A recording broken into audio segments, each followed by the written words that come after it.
I'd love for you to tell us a little bit about yourself for our readers and viewers. Yes, thank you, Tejas, for the invitation first.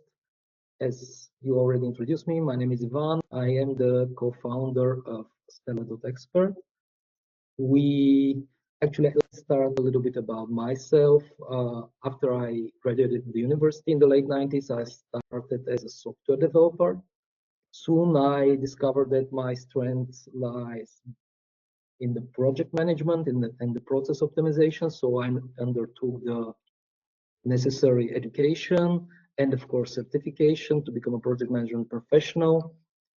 During that time, which was the early ages of our century, I was involved mostly in IT projects for well-known brands like BMW, Mini, Rolls-Royce, EFG, Eurobank, mostly for the Central and Eastern Europe. For about 2 years, I also worked at a New York based consultancy firm where I obtained hands-on knowledge in e-commerce and how the actual e-commerce happens in the United States. And afterwards, I of course spent like 5 years in a German company dealing with email marketing automation, where I met my partner Christian, with whom we founded Stella in 2022. So yeah, that's pretty much it about me. Fantastic. We'd love to double click on some of that, but why don't you also tell us a little bit about where you're based out of and what's Ivan like as a person? We want to get to know your a little bit on your personal side as well, Oh yeah, not just on the work front. well, I am a very result-oriented person. I am data-driven person. I am everything about performance. So everything I do, I always strive to be efficient, strive to, how to say, take decisions that are based on data, based on analytics, not just impulsive, intuitive decisions. And that somehow prevented me from doing huge mistakes in my life. And of course, I'm married. I have two kids, wonderful family. I am one thing that is very interesting is I am an outrageous fan of Formula One. When it comes to motorsport and everything related to cars, that's my passion, and that's where I spend. And it's no doubt because everything in Formula One is performance driven, and somehow it fits to my personality. No, absolutely. I'm a huge Formula One fan myself and have been following the latest developments. In this season, it's thrown up a lot of surprises already. So really, really excited to see how things shape up. It's been so unexpected, so many twists and turns. But yeah, this is wonderful. So you said you mentioned you started Stella in 2022. I would love to know a little bit more about Stella.expert, how you started, why you started, even the entire story till date. Well, basically, me and my partner, we came from the email marketing automation field, and I am more on the technical side, possessing that knowledge and all technical related stuff, while Christian is more on the strategy and how to say business development. So we kind of fit very well together because we complement each other skill sets. Yeah, in 2022, we were very clear that we would like, we see a huge future in the conversational marketing, everything related conversational. And we were very clear that we would like to focus on WhatsApp, majority of it. So we started to research for suitable tools, suitable partnerships with companies. We spent about 6 months in researching, trying, looking for different tools, because in the partnership, maybe it's the moment to say that we are a partner of Vati, who is one of the leading WhatsApp tools out there. But our strength is not in just selling software. Our strength is, how to say, our value is in expertise, strategy, and execution, because a lot of people, let's say even a regular business nowadays, can send an email, but building a successful email marketing automation strategy is a completely different thing. And the same belongs to WhatsApp and conversational. We bring a huge expertise in that field, and especially in the last 2 years, being able to execute a number of different projects from that varying scale helped us to identify actually even more, how to say, hidden treasures that majority of the businesses ignore or don't know at all. So that makes us unique. Got it. This is very interesting coming from a couple of factors that I can see, right? So you mentioned, obviously, you have a lot of deep experience through the various jobs that you've held, through the various responsibilities that you have taken up over the years.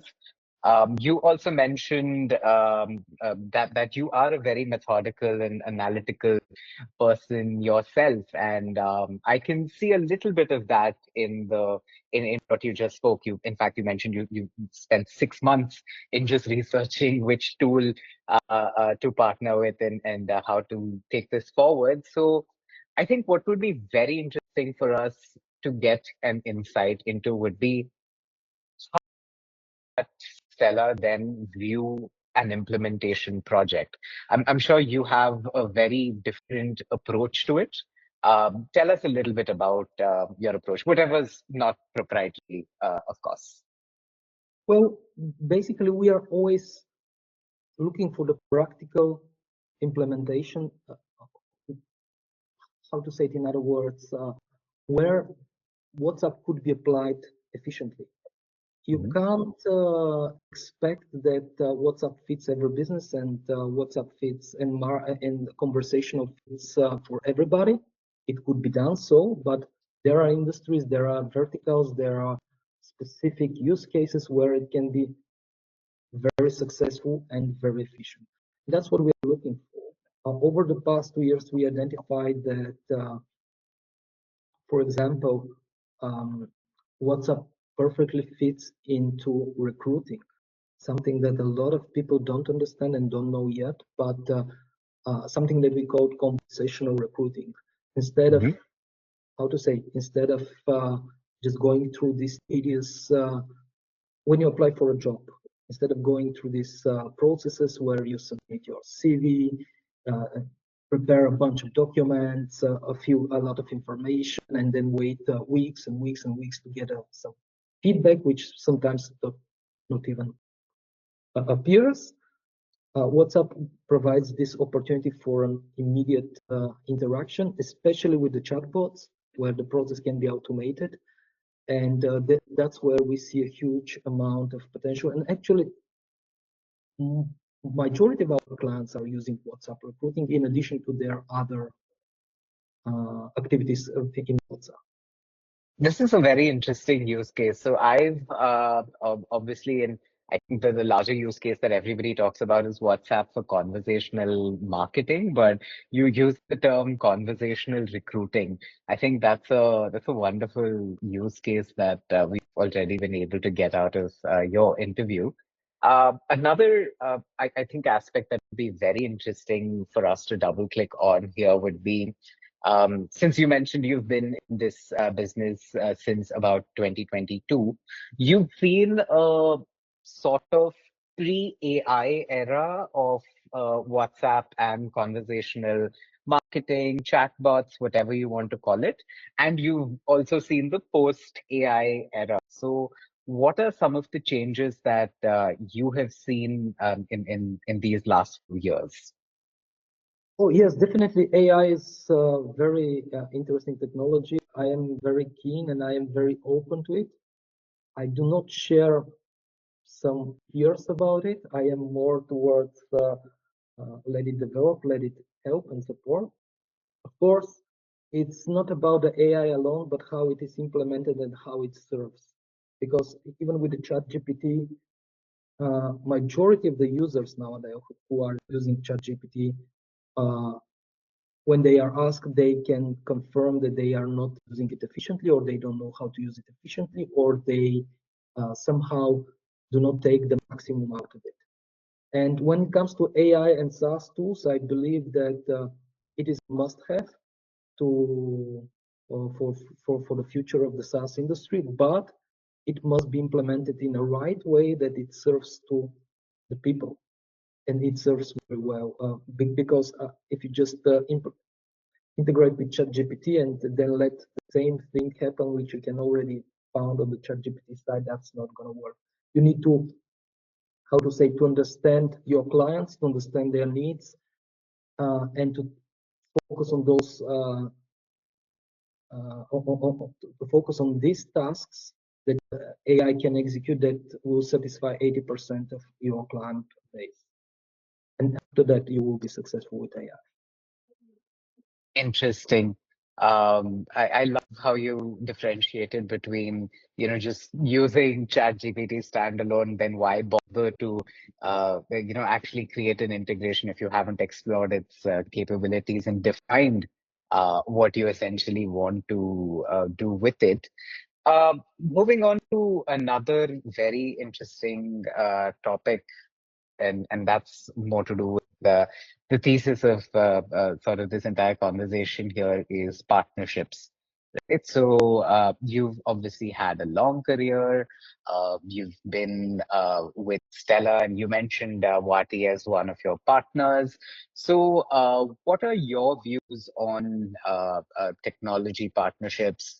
How have you seen it evolve over the years?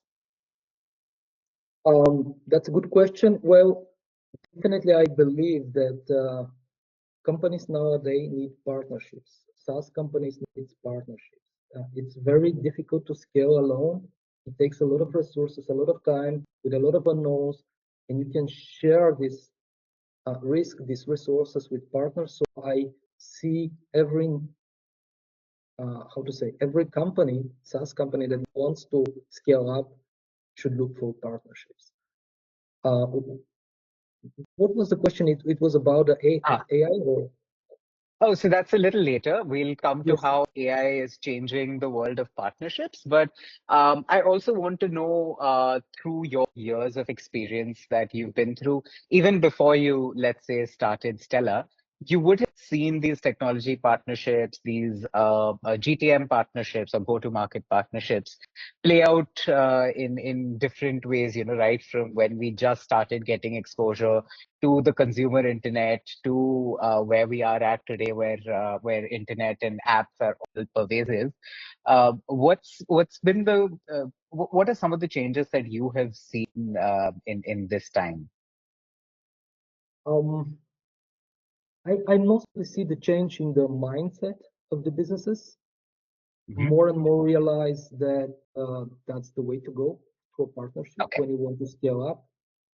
Um, Especially if on the one hand the world gets globalized and easy to access. On the other hand, uh, how to say, the domestic expertise that the partner possesses is something that most of the companies that want to penetrate this market do not have. And that's why successful companies actually focus on partnerships rather than on executing, how to say, a scale up in specific markets by themselves. Fantastic. And that's in fact what we also believe in at heart, when it comes to building SaaS 22. I think one of the strongest messages that we have been going out to the world, going out to different SaaS companies, is that with it's a problem of plenty out there with so many SaaS solutions. You as a buyer are probably also confused about what to buy when you see so many products. So you obviously need somebody who is that expert who can help you implement. So as a buyer, you are meeting that need. And on the other side of the business, like you said, probably inbound marketing for businesses is getting harder. Outbound is getting harder to scale because AI SDR tools have effectively reduced so many entry barriers that you almost have every brand that is vying for people's attention. In that case, even outbound marketing is becoming difficult. So going with a partner to enter a new market, to enter a new segment, probably seems to be your best bet in terms of succeeding. So I think in that sense, both you as Ivan, Stellar Expert as the company, and SAS22, all of us here very much speak the same language, which is an interesting point for me to now talk about AI in partnerships, and that's where we were about to go. So, what do you think the role AI would have in the way partnerships are shaping up? Well, let's be very clear. If you want to be successful, Mhm. means you are efficient and you achieve goals and results. And if you want to be really successful, you need to achieve these goals faster. And this is where AI comes. AI can support your daily activities and objectives to reach them faster. And like any other industry or business or tool, there is a huge potential for AI to find its place in the partnerships as well, to support different processes, different, how to say, uh, tasks too, so that these partnerships generate results faster, deliver value at scale, and that's why I believe AI is inevitable. How to say, not inevitable, but inseparable part of the uh, business partnerships in the future.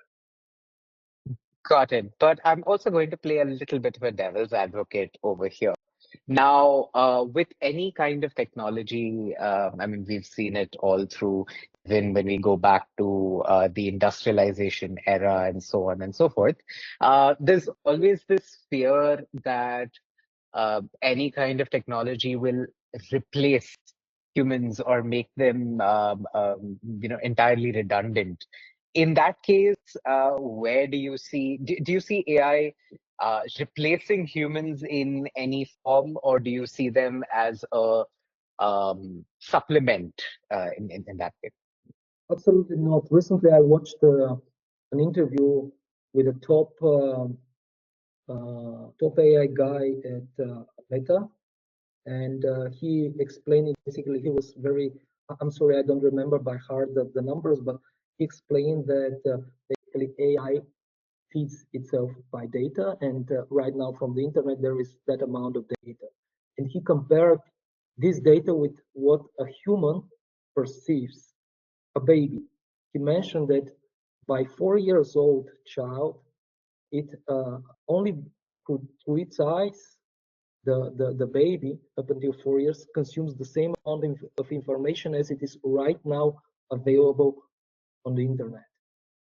And I don't believe that AI will ever replace humans because it does not, how to say, it does not understand life. Thank you. Thank you for giving us that note of optimism. Let's come back to Stellar Expert and Wati's story. So, I'd love to understand how this partnership started. What's your working relationship been like with someone like Wati, and how have you managed to scale it successfully thus far? Well, first, like I said, we did our homework and we made a thorough research on available tools. Right now, there are a lot of tools that offer a lot of functionality that we needed back then in time to be successful and to be able to execute successfully strategies that we had in mind. But 2 years ago, 2.5 years ago, literally the companies were not that many offering WhatsApp tools. And Vati was one of the tools that, how to say, um, um, actually grabbed our attention because back in time they had a very well working chatbot building tool, and that was essential for the automation that we were looking for execute. That's how we started with Vati. Over the years, of course, it evolved into more trust, more how to say, more uh, help and support from both sides. We helped a lot Vati to reshape and rebuild some of its functionality, and we also help them to identify critical bugs that existed to fix them up during the years. And on the other side, Vati also sees us um, as an important partner, and basically we are their dedicated partner for the DACH region, Germany, Austria, and Switzerland.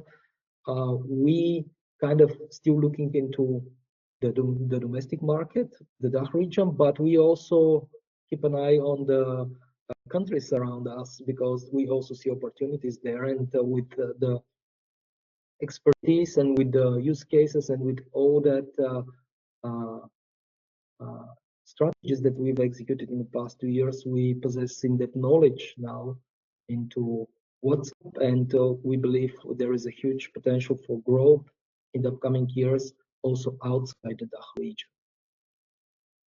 Wonderful. This definitely sounds like one of those partnerships where it's like two pieces of a jigsaw puzzle coming in perfectly, fitting in, and then growing wonderfully over a period of time into a beautiful picture. I'm so glad to hear that, and I'm sure the team at Wati would be would love to read this interview as well and would have the same reaction. Which brings me to my next point. So, you've obviously articulated that there was a lot of trust, there was a lot of almost a free flow of information and mutual respect that was there on both sides, right? From your side and from Wati's side, which has contributed tremendously to the success of this partnership. Um, if you had to give any piece of advice to maybe your peers who would be venturing into creating a business similar to yours? Or maybe if there's something that you wish you knew before you started Stella or Expert, what would that piece of advice be? Well, uh, it's very obvious. Don't be afraid. I know majority of the entrepreneurs are um, do have it in their soul. They carry it out, but I know that a lot of people are on a job and they are afraid of leave the job and start something on their own. And my recommendation will be don't be afraid. It's the same, plus the benefits are bigger.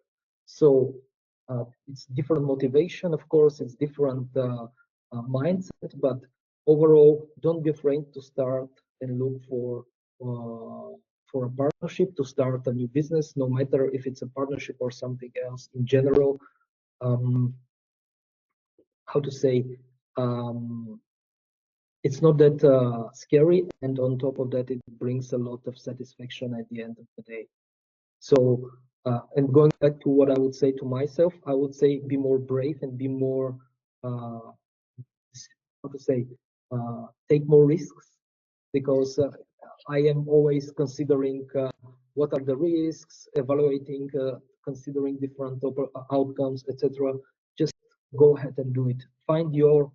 Uh, find what you are good at, and don't be afraid to follow. Yeah, I completely understand it. I know how hard that must be because you are a very analytical person and you're always weighing the pros and cons of doing something.